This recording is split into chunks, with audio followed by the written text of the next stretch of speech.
తండ్రి అయిన దేవుని నామమునకు మహిమ కలుగునుగాక. క్రీస్తునందు నా ప్రియమైనటువంటి శ్రోతలను జీవవాక్కుల కార్యక్రమంలోని దేవుని మాటలు వినడానికి ప్రేమపూర్వకంగా మిమ్మల్ని ప్రభునామమున ఆహ్వానించుచున్నాను. గ్రంథము నుంచి ఒక మాట చదువుకొని ప్రార్థనతో ముందుకు వెళ్దాం. యోహాను సువార్త 11వ అధ్యాయం 4వ వచనములో ఈ మాట రాయబడి ఉంది. యేసు అది విని, ఈ వ్యాధి మరణము కొరకు వచ్చినది కాదు, దేవుని కుమారుడు దాని వలన మహిమపరచబడినట్లు దేవుని మహిమ కొరకు వచ్చినదనెను. ప్రార్థన చేద్దాం. మహోన్నతుడైన తండ్రి, పరలోకపు దేవా, నీ నామమునకు వేలాది వందనములు, స్తుతులు, స్తోత్రములు చెల్లిస్తున్నాం నాయన.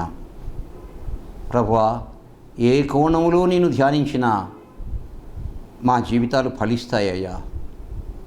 మా ప్రభువా, ఏ కోణంలో ధ్యానించినా నీ మాటలను మా జీవితాలు ఫలిస్తాయి నాయన. ఏ కోణంలో మీ మాటలను ధ్యానించినా మా జీవితాలు ఆశీర్వదించబడతాయి. ప్రభువా, వందనాలు, స్తుతులయ్యా. మా జీవితాలు ఆశీర్వదించబడినట్లు నీ మాటలు మాకు వినిపింపచేయి తండ్రి. దీనుడనైనటువంటి నన్ను నీ మాటలు చెప్పడానికి సాధనంగా నిలబెట్టుకోమని, జ్ఞానమును, శక్తిని, సమయస్ఫూర్తిని ప్రసాదించమని యేసు నామమున ప్రార్థిస్తున్నాము తండ్రి. ఆమేన్.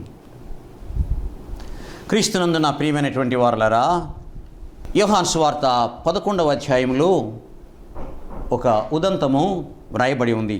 మనకు తెలుసు, బేతనీయ గ్రామము, మరియా, మార్తా, లాజరుల కుటుంబము, జరిగినటువంటి అద్భుతం ఏంటో మనకు తెలుసు.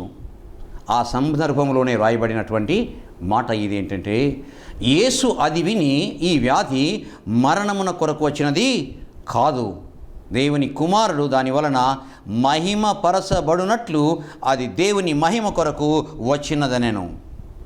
దేవుని చిత్తము, దేవుని తలంపులు చాలా గొప్పవి, అనూహ్యమైనవి.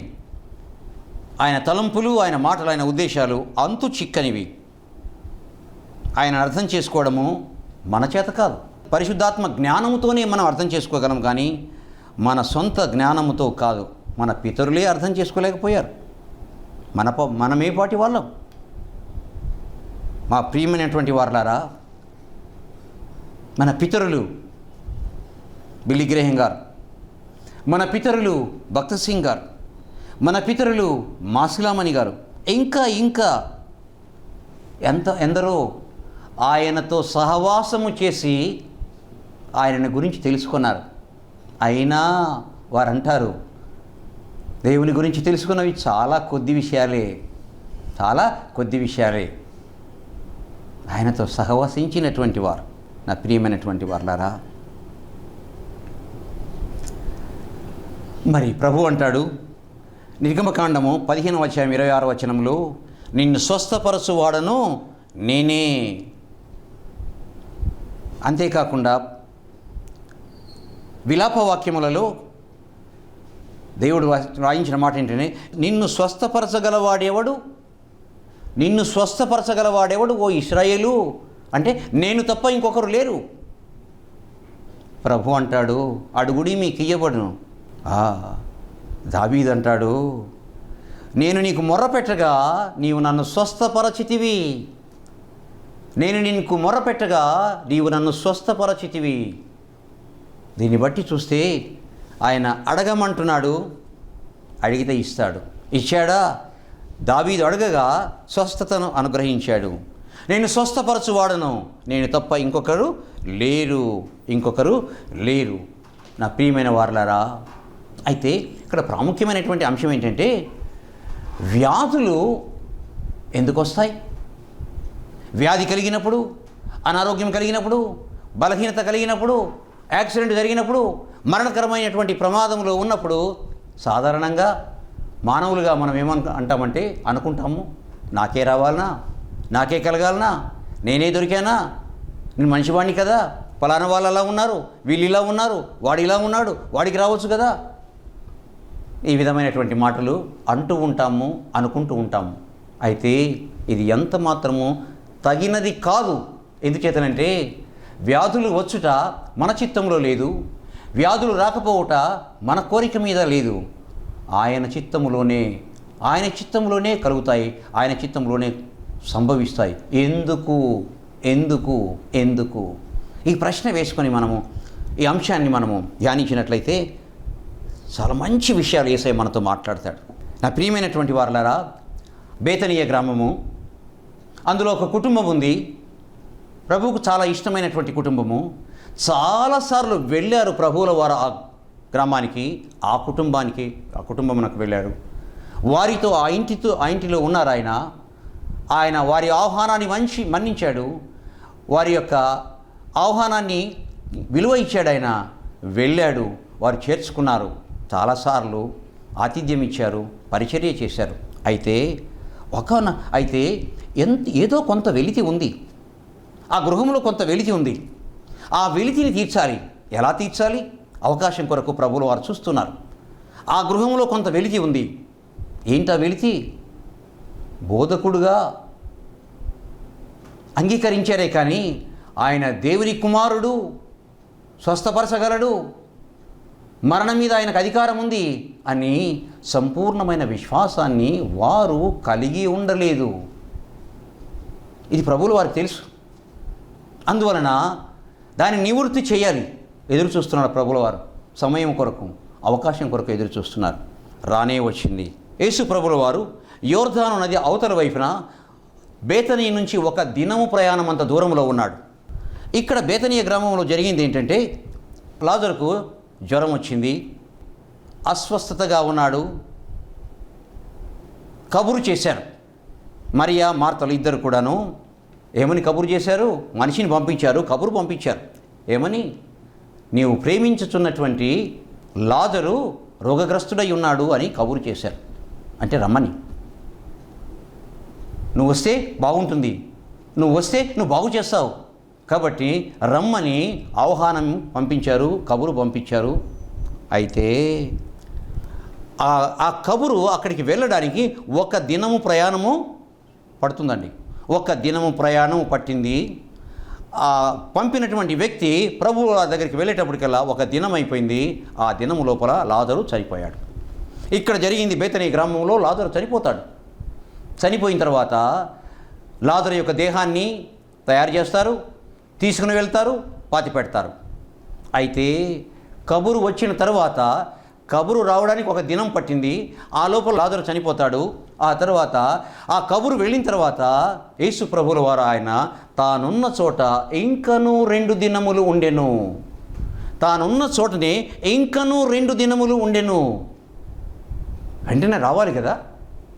అయ్యో, ఒక ప్రేమించినటువంటి వాడే ఈ కుటుంబాన్ని ప్రేమించాడు. ఆయన చాలాసార్లు వచ్చాడు, వారితో ఉన్నాడు, ఆయన ఆహ్వానించారు, ప్రేమించారు, పరిచర్య చేశారు. గొప్పగా, మామూలుగా కాదని గొప్పగా చేశారు. మరి ఇంత గొప్ప పరిచర్య చేసిన ఆయన ప్రేమించినటువంటి కుటుంబంలో ఒక వ్యక్తి అస్వస్థతగా ఉన్నాడంటే వెంటనే రావాలి కదా. రాలేదండి. అది ప్రాముఖ్యం కాదు. ఆయన రాగలడు, వస్తాడు, బాగు చేస్తాడు, బ్రతికిస్తాడు. That is not at all important. అది ఎంత మాత్రము ప్రాముఖ్యం కాదు, కష్టము కాదు ఆయనకు. ఇంకా 2 దినములు అక్కడే ఉండెను. అంటే కబురు పోవడానికి 1 దినము, ఉండడానికి 2 దినాలు. మన 2 దినాలు అయిన తర్వాత ఆయన ప్రయాణం చేసి వస్తాడండి. అయితే కబురు వచ్చిన వెంటనే, ప్రభువా మనము వెళ్దాం పద అని శిష్యులు అన్నప్పుడు ప్రభు అంటాడు, యోహాను సువార్త 11వ అధ్యాయం 4వ వచనంలో, యేసు అది విని, ఈ వ్యాధి మరణము కొరకు వచ్చినది కాదు,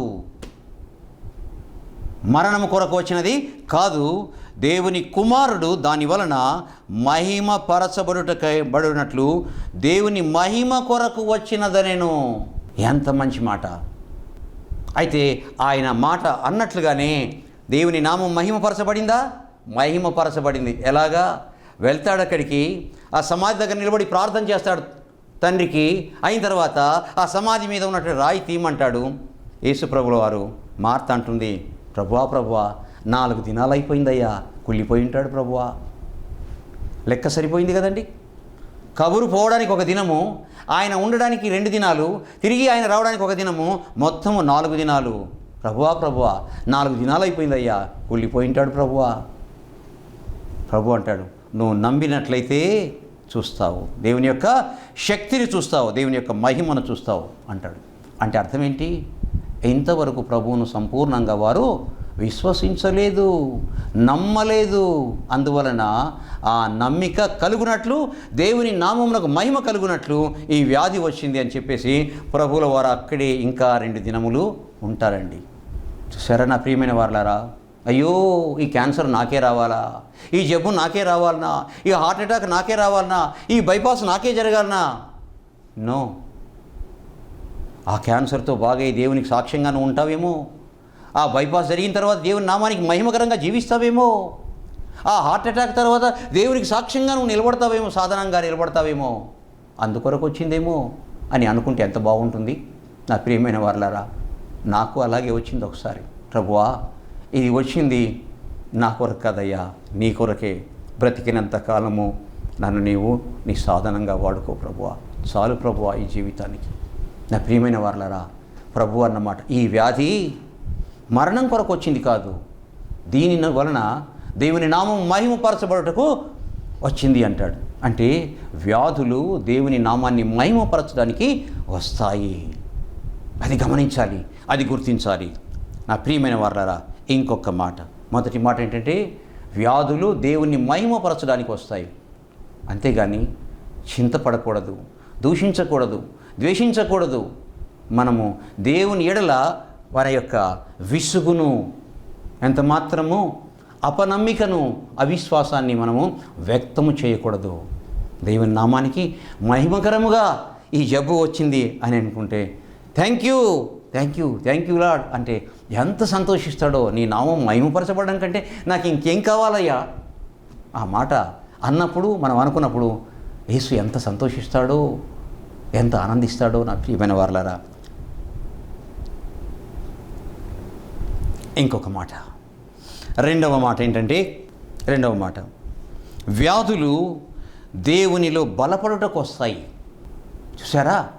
మొదటి మాట, వ్యాధులు దేవుని నామమును మహిమపరచడానికి వస్తాయి, వ్యాధులు దేవునిలో బలపడుటకు వస్తాయట.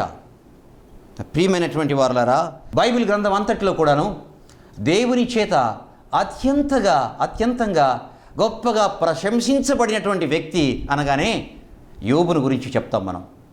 అంతగా ప్రశంసించబడినటువంటి వ్యక్తి మరొకరు ఉండరేమో, అంత అప్రిషియేట్ చేయబడినటువంటి వ్యక్తి. దేవుడు రాయించిన మాట ఏంటంటే, యోబు గ్రంథం 1వ అధ్యాయము 1-2 వచనాల్లోనే అద్భుతమైనటువంటి సాక్ష్యపు మాటలు యోబుని గురించి రాయబడ్డాయి. యోబు యథార్థవంతుడు, ఏ బ్లేమ్లెస్ మ్యాన్. తర్వాత యోబు న్యాయవంతుడు, అప్రైట్ మ్యాన్. 3, దేవుని యందు భయభక్తులు కలిగిన వాడు, చెడుతనమును విసర్జించినవాడు. అతని వంటి వాడు ఎవరూ లేరు. చూసారా ఎంత గొప్ప సాక్ష్యము దేవుడు రాయించినటువంటి మాటలు. నా ప్రియమైన వారలారా, యథార్థవంతుడు, న్యాయవంతుడు, దేవుని యందు భయభక్తులు గలవాడు, చెడుతనమును విసర్జించినవాడు. చూచితేవా నా సేవకుడు అయినటువంటి యోబును గురించి అని దేవుడు సవాలు చేస్తూ, these are the challenging words of God regarding to Job with Satan. అపవాదితో లేక సైతానుతో దేవుడు సవాలు చేస్తూ చెప్పినటువంటి సాక్షార్థపు మాటలు యోబును గురించి. అయితే సైతానుకు దేవునికి పంతం వచ్చింది. ఆ పంతంలో సైతాన్ అంటాడు, కంచె వేసేవయ్యా, కాపు పెట్టేవయ్యా, కాస్తున్నావు నువ్వు, నీ కంచెను కాసేపు తీసేయి, తర్వాత ఏమైద్దో చూడు. నీ ముఖాన్ని, తనకు కలిగినటువంటి పరిస్థితిని బట్టి నీ ముఖాన్ని నేను దూషించి ద్వేషించి వెళ్ళిపోతాడు అంటాడు సైతాను దేవునితో. దేవుడు అంటాడు, కానీ ఏం చేస్తావు, వచ్చేయి, అతని ప్రాణాలకు మాత్రము హాని చేయబాకు, జాగ్రత్త, నువ్వు చేయగలిగింది ఏదో చెయ్యి అన్నప్పుడు సైతాను అక్కడి నుంచి వెళ్తుంది. యోబు గ్రంథం 2వ అధ్యాయం 7వ వచనము, కాబట్టి అపవాది యెహోవా సన్నిధి నుండి బయలువెళ్ళి అరికాలు మొదలుకొని నడినెత్తి వరకు బాధగల కురుపులతో యోబును మొత్తెను. With the permission of God, దేవుని యొక్క అనుమతితో అపవాది వెళ్ళింది, యోబును శోధించింది, మొత్తింది జబ్బుతో. నడినెత్తి నుండి అరికాలు వరకు కురుపులతో యోబును మొత్తెను. ఒక్కసారి ఎంత ఫాస్ట్గా ఆ వ్యాధి వ్యాపించిందంటే నడినెత్తి నుంచి అరికాలు వరకు చివికిపోయింది. అది ఏ రకమైనటువంటి కుష్టి వ్యాధియో, అది ఏ రకమైనటువంటి చర్మ వ్యాధియో మనకైతే తెలియదు, కానీ అరికాలు మొదలుకొని చీముతో, రక్తముతో చర్మం ఊడిపోతుంది, చీము కారుతుంది, గోక్కోవడానికి కూడాను అసహ్యంగా ఉంది. ఆ చెమటకు, ఆ చీముకు, ఆ రక్తానికి, ఆ దురదకు తట్టుకోలేక బయట కూర్చొని ఎండలో వేడి బూడిద పోసుకొని చిల్ల పెంకుతో గోక్కుంటున్నాడండి. 2వ అధ్యాయం 8వ వచనంలో అతడు ఒళ్ళు గోకుకొనుటకై చిల్ల పెంకు తీసుకొని బూడిదలో కూర్చుండెను. ఆ విషయం స్నేహితులకు తెలిసింది. స్నేహితులు వచ్చారు, దూరం నుంచి చూచారు, తమ వస్త్రములు చింపుకున్నారు, ఆకాశము తట్టు తలల మీద ధూళి చల్లుకొని ఎలుగెత్తి ఏడ్చారంట. అయ్యో మా స్నేహితునికి ఇలా అయింది, ఎలుగెత్తి ఏడ్చారంట. మంచి స్నేహితులు, వెరీ గుడ్ ఫ్రెండ్స్. అతని బాధ అత్యధికముగా ఉండినని గ్రహించి అతనితో ఒక్క మాట అయినను పలుకక రేయంబగళ్ళు 7 దినములు అతనితో కూడా నేలను కూర్చుండిరి. Very good friends. అయ్యో అతని బాధ అత్యధికంగా ఉంది అని చెప్పేసి ఏమీ మాట్లాడకుండా రేయంబగళ్ళు ఎదురుగా కూర్చున్నారంట 7 దినములు. నా ప్రియమైన వారలారా, అయితే ఈ వ్యాధి వచ్చింది, కానీ దేవుడిని ఎంత మాత్రము దూషించలేదు, ద్వేషించలేదు, నిష్ఠూరపడలేదు, దేవుని ఒక్క మాట కూడా అనలేదు. భార్య వచ్చి అంటుంది, దేవుని దూషించయ్యా, చనిపో అంటుంది. అయితే విశ్వాసంలో బలహీనుడు కాలేదు ఆయన, నమ్మకంలో బలహీనుడు కాలేదు, నిరీక్షణలో బలహీనుడు ఎంత మాత్రమో కాలేదు. అయితే దేవునిలో బలపడ్డాడు, దేవునిలో బలపడ్డాడు. ఎలా బలపడ్డాడని చెప్పగలమంటే యోబు గ్రంథము 19వ అధ్యాయం 25వ వచనంలో అంటాడు, నా విమోచకుడు సజీవుడనియు తరువాత ఆయన భూమి మీద నిలుచుననియు నేను ఎరుగుదును. నా విమోచకుడైన దేవుడు సజీవుడు, ఆయన జీవించున్నాడు, తరువాత ఆయన భూమి మీదకి వస్తాడు, అది నేను ఎరుగుదును. ఈ లాగున నా చర్మము చిక్కిపోయిన తర్వాత శరీరముతో, అంటే నాకు మంచి శరీరం వస్తుంది, నేను దేవుణ్ణి చూచెదను, నా మట్టుకు నేనే చూచెదను, మరి ఎవరును కాదు, నేనే నా కన్నులారా చూచెదను. విశ్వాసం పెరిగిందా? నమ్మకం పెరిగిందా? నిరీక్షణ పెరిగిందా? దేవునిలో బలపడ్డాడా లేదా? 100కి 100 పాళ్ళు బలపడ్డాడండి, ఎదిగాడండి. నా ప్రియమైన వారలారా, ఇంకా అంటాడు, ఆయన నన్ను శోధించిన తరువాత నేను సువర్ణం వలె అవుతాను. ఎంత గొప్ప నిరీక్షణ! ఆయన నన్ను శోధించిన తరువాత నేను సువర్ణం వలె కనబడుదును, సువర్ణంలాగా తయారవుతానయ్యా ఆయన శోధించిన తరువాత. ఒక్క మాట దేవుణ్ణి అన్నాడా? ఎదిరించాడా? దూషించాడా? కనీసం నిష్ఠూరపు పలుకు ఒక్క మాట అన్నాడా? నో, లేదండి. ఎంత గొప్పవాడండి, ఎంత మంచివాడండి. 2 మాటలు నేర్చుకున్నాము.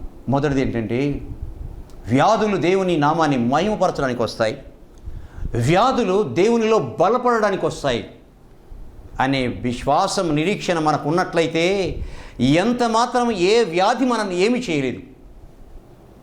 ఎందుకని ప్రభు అన్నాడు, స్వస్థపరచువాడను నేనే. యేసు అన్నాడు, అడుగుడి మీకు ఇయ్యబడును, నేను తప్ప స్వస్థపరచగలవాడు ఎవడు అని సవాలు చేసిన దేవుడు మన దేవుడు. అందువలన వ్యాధులు ఆయనలో బలపడడానికి వస్తాయి, వ్యాధులు ఆయనలో బలపడడానికి వస్తాయి. ఇంకొక చోటికి వెళ్దాం. వ్యాధులు దేవుని కృప పొందడానికి వస్తాయి, వ్యాధులు దేవుని మహిమపరచడానికి వస్తాయి, వ్యాధులు దేవునిలో బలపడడానికి వస్తాయి, వ్యాధులు దేవుని యొక్క కృప పొందడానికి వస్తాయి. మన పితరుడైనటువంటి అపోస్తలుడైన పౌలు దగ్గరికి వెళ్దాం. నూతన నిబంధనలో యోధాన యోధుడు, విశ్వాస వీరుడు, ఏమాత్రము ఎటువంటి పరిస్థితుల్లో లొంగనివాడు, జడియనివాడు, భయపడనివాడు మన పితరుడైనటువంటి అపోస్తుడైన పౌలు తనను గురించి చెప్పుకుంటూ ఉన్నది ఉన్నట్టుగా వాస్తవం చెప్తాడు. ఏమంటాడంటే, నేను ఇశ్రాయేలు వంశస్థుడను, బెన్యామీను గోత్రములో జన్మించిన వాడను, హెబ్రీయుల సంతానమును, 8వ దినమున సున్నతి పొందిన వాడను. These are my qualifications. Great man. ఇశ్రాయేలు వంశస్థుడు, బెన్యామీను గోత్రికుడు, హెబ్రీయుల సంతానము, 8వ దినమున సున్నతి పొందినవాడు, ధర్మశాస్త్రం విషయంలో పరిసయ్యుడను, ధర్మశాస్త్రమును ధ్యానించినవాడను, పఠించేవాడను, బోధించేవాడను, అనుసరించువాడను నేను. అంతేకాదు సంఘమును హింసించువాడను నేను. This is the negative qualification. ధర్మశాస్త్రంలో నీతి విషయంలో అనింద్యుడను, నన్ను ఎవరు కూడా వేలెత్తి చూపించలేరు, అనింద్యుడను నేను. అంతేకాదు పాత నిబంధన గ్రంథము అంటే ధర్మశాస్త్రాన్ని గమలీయేలు పాదముల దగ్గర నేర్చుకున్నటువంటి వాడను నేను, అధ్యయనము చేసిన వాడను. These are the qualifications. ఇంత గొప్ప వ్యక్తి, ఇంత వ్యక్తి. అంతేకాదు సువార్త విషయంలో యోధాన యోధుడు ఆయన స్థాపించిన సంఘములు ఎవరు స్థాపించలేదు, ఆయన తిరిగిన ప్రాంతములు ఎవరు తిరగలేదు, ఆయన రాసినటువంటి మరి సువార్త ఉత్తరములు ఎవరూ రాయలేదు. ఎంత గొప్ప యోధాన యోధుడు. అయితే పౌలు గారికి ఏదో ఒక బాధ ఉంది, ఏదో ఒక లోపం ఉంది, ఏదో ఒక వ్యాధి ఉంది. కొంతమంది వ్యాధి అంటారు, కొంతమంది లోపం అంటారు, కొంతమంది బలహీనత అంటారు, కొంతమంది కుటుంబ సమస్య అని అంటారు. అది మాత్రం బైబిల్లో రాయబడలేదు. బైబిల్లో రాయబడలేదు. ఆయనే చెప్పాలి, పౌలు గారే చెప్పాలి. ఎక్కడ చెప్పలేదు. వ్యాధి అని కొంతమంది, మానసిక దౌర్బల్యం కొంతమంది, కుటుంబ సమస్య కొంతమంది, తర్వాత ఈ విధంగా మరి దైవజనులు చాలామంది వారి యొక్క అభిప్రాయాన్ని వ్యక్తం చేశారు. ఎంతవరకు అది అంగీకరించదగిందో మనకైతే తెలియదు. కానీ పౌలు అంటాడు 2వ కొరింథీ పత్రిక 12వ అధ్యాయం 7వ వచనంలో, నేను అత్యధికముగా హెచ్చిపోకుండా నిమిత్తము నాకు శరీరంలో ఒక ముళ్ళు, నేను అత్యధికముగా హెచ్చిపోకుండా నిమిత్తము నన్ను నలుగొట్టుటకు సాతాను యొక్క దూతగా ఉంచబడెను. అది వ్యాధినో బలహీనతో ఏదైనా ఏమో కానీ దాని విషయమై ముమ్మారు ప్రభువును వేడుకొన్నాడట. ప్రభువా నాకు ఇది తీసేయ్యా, ప్రభువా ఇది నాకు తీసేయి అన్నప్పుడు 12వ అధ్యాయం 8వ వచనంలో, అది నా యొద్ద నుండి తొలగిపోవాలని దాని విషయమై ముమ్మారును ప్రభువును వేడుకొంటిని. అందుకు ప్రభు అంటాడు, నా కృప నీకు చాలును, బలహీనత యందు నా శక్తి పరిపూర్ణమగుతున్నదని ఆయన నాతో చెప్పెను. నా కృప నువ్వు పొందుతావయ్యా, నా కృప నువ్వు పొందుతావు. ఆ బలహీనత అలాగే ఉండని, అది వ్యాధియో లేకపోతే మానసిక దౌర్బల్యమో, శారీరక దౌర్బల్యమో, ఏ సమస్యయో లేకపోతే ఇంకేమో, కానీ అది నీలో ఉండాలి. నీలో ఉన్నప్పుడు నా కృప నీకు విస్తరిస్తుంది, నా కృప నీకు విస్తరిస్తుంది. నా ప్రియమైనటువంటి పౌలు, చూశారా నా ప్రియమైన వారు, వ్యాధి ఆయన నామాన్ని మహిమపరచడానికి వస్తుంది, వ్యాధి ఆయనలో బలపడడానికి వస్తుంది, వ్యాధి దేవుని కృపను పొందడానికి వస్తుంది. ఇంకొక మాట నా ప్రియమైన వారలారా, ఒకసారి యేసుప్రభు దగ్గరికి పక్షవాతంతో ఉన్నటువంటి ఒక వ్యక్తిని మోసుకొని వస్తారు. ఎలా? మంచం మీద తీసుకొని వస్తారు. మత్తయి సువార్త 9వ అధ్యాయం 2వ వచనంలో, ఇదిగో పక్షవాయువుతో మంచము పట్టి ఉన్న ఒకరిని ఆయన యొద్దకు తీసుకొని వచ్చిరి. యేసు వారి విశ్వాసమును చూచి, కుమారుడా ధైర్యముగా ఉండుము, నీ పాపములు క్షమించబడి ఉన్నవి, నీ పాపములు క్షమించబడి ఉన్నవి, నీవు లేచి నీ మంచం ఎత్తుకొని నీ ఇంటికి పొమ్మనెను. చూసారా ఎందుకు వచ్చింది ఆ పక్షవాతము? పాపాలు క్షమించబడ్డానికి. బాగు చేయడం అని కష్టం కాదు, ఎంతోమందిని బాగు చేశాడు. బాగు చేయడం ఎంత మాత్రం కష్టమైంది కాదు. అయితే ఆ వ్యాధి ఎందుకు వచ్చిందంటే పాపములు క్షమించబడడానికి. చూసారా నా ప్రియమైన వారలారా, దేవుని నామం మహిమ కొరకు వస్తాయి, దేవునిలో బలపరచబడడానికి వస్తాయి, దేవుని కృపను పొందడానికి వస్తాయి, పాపములు క్షమించబడటానికి వస్తాయి. వ్యాధి కలిగినప్పుడు ప్రభువా నన్ను క్షమించడానికి, నన్ను హెచ్చరించడానికి, నన్ను గద్దించడానికి, నాకు బుద్ధి చెప్పడానికి, నన్ను సరిచేయడానికి వ్యాధి వచ్చిందేమో. Thank you lord, thank you అయ్యా, వందనాలు ప్రభువా. ఎంత సంతోషిస్తాడు ప్రభు. ఆ వ్యాధిని బాగు చేస్తాడు. నిన్ను నన్ను దేవునికి సాధనంగా ప్రభు వాడుకుంటాడండి. నా ప్రియమైన వారలారా, చూసారా? అయితే పాపం వలన కూడా వస్తాయండి. పాపం వలన కూడా వ్యాధులు వస్తాయి. గేహాజీ పొందుతాడు కుష్ఠరోగాన్ని పాపము చేసి.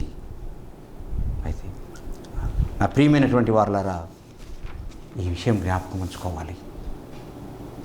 వ్యాధులు వచ్చినప్పుడు, అనారోగ్యం, బలహీనత వచ్చినప్పుడు, అస్వస్థత కలిగినప్పుడు, ప్రాణాంతకమైనటువంటి పరిస్థితిలో ఉన్నప్పుడు నాకే రావాలా, ఎందుకు రావాలి, నేనేనా తప్పిదస్తుని అని చెప్పేసి పొరపాటుగా తలంచుతాము, పొరపాటుగా భావిస్తాము. నో, అలా కాదు. ఆయన నామాన్ని మహిమపరచడానికి వస్తున్నాయేమో, బలపడడానికి వస్తున్నాయేమో, కృప పొందడానికి వ్యాధులు వస్తున్నాయేమో. అంతేకాదు, పాపాలు క్షమించబడి, పాపాలు ప్రక్షాళన చేయబడి, నీతిమంతుడుగా, పరిశుద్ధుడుగా, పవిత్రుడిగా తీర్చబడడానికి వ్యాధులు వస్తున్నాయేమో, దేవుడు అనుమతిస్తున్నాడేమో. అలా ఎందుకు తలంచకూడదు? తలంచి దేవుని యొక్క ఆశీర్వాదం పొందడానికి ప్రయత్నం చేద్దాం, ప్రార్థన చేద్దాం. ప్రభువైన దేవా, గొప్ప తండ్రి, నీ చిత్తము, నీ తలంపు అనూహ్యమైనది ప్రభువా. మేము ఊహించలేము, భావించలేము ప్రభువా. వ్యాధులు ఎందుకు వస్తాయి? తేట తెల్లం చేసావయ్యా, నిన్ను మహిమపరచడానికి ప్రభువా, నీలో బలపడడానికి, నీ కృప పొందడానికి, పాపాలు క్షమించబడడానికి చక్కగా బోధించావు యేసయ్యా. మా మంచి బోధకుడా, నీకు వందనాలు, స్తుతులు తండ్రి. ప్రభువా, మాకున్న బలహీనతల్లో, మాకున్నటువంటి వ్యాధి బాధల్లో ప్రభువా, నీ ఎడల మేము సద్భావం కలిగి ఉండడానికి సహాయం చేయి నాయనా. ఎదుగుటకు సహాయం చేయి నాయనా. బుద్ధిని అనుగ్రహించి నాయనా మమ్మల్ని సరిచేయి తండ్రి. నీ వాక్యాన్ని బట్టి వందనాలు, స్తుతులు చెల్లిస్తూ విన్న ప్రతి బిడ్డను దర్శించి నాయనా దీవించి ఆశీర్వదించి ఈ వాక్యము వారి యొక్క ఆత్మీయ జీవితంలో ఫలించున్నట్లు నీ ఆత్మకార్యము జరిగించమని యేసు నామమున ప్రార్థిస్తున్నాము తండ్రి. ఆమేన్. తండ్రి, కుమార, పరిశుద్ధాత్మ త్రియేక దేవుని దీవెనలు అనుగ్రహించబడునుగాక. ఆమేన్. మా address reverend doctor why Manirao గారు, ఇమ్మానుయేలు బాప్టిస్ట్ చర్చ్, క్రాంతినగర్, దర్గామేట, నెల్లూరు. మా సెల్ నంబర్ 9440254020.